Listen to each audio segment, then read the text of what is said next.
So here we are in saltbuster, some revegetation. It's Melaleuca phyoides. It's great for addressing the salt scored issues here and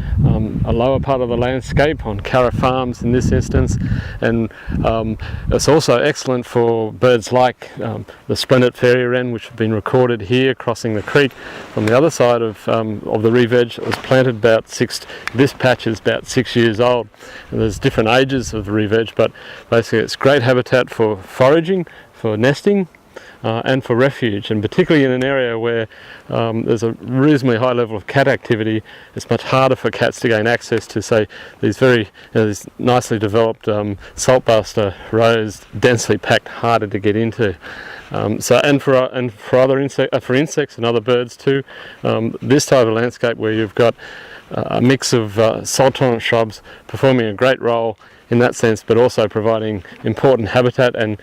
particularly connection from along the creek line here with that York gum remnant down there and the York up here and the shrubs in between. It's part of an overall habitat connectivity plan on this property.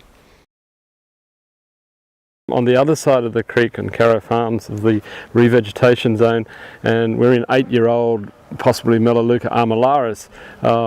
and at this height and age, and with the amount of insects and exudate and various other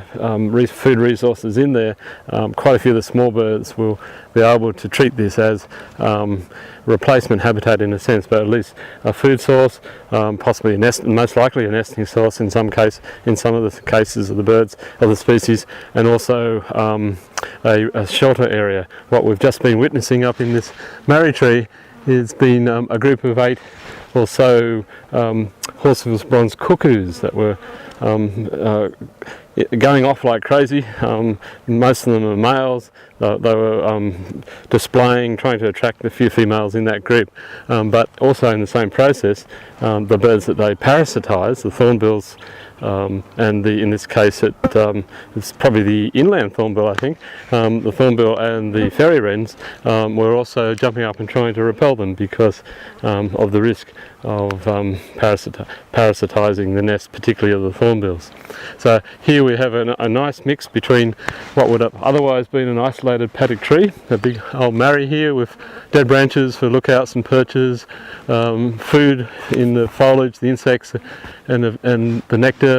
in time, and also hollows for other hollow nesting birds, but right up against this older re-veg, and again it's emphasising the need to connect between those isolated, in this case individual trees, and on the other side of the creek where the next remnant area of Yorks in this case is located. So these are valuable spots, valuable places, and as they get bigger they're able to offer different resources to different groups of birds and other animals.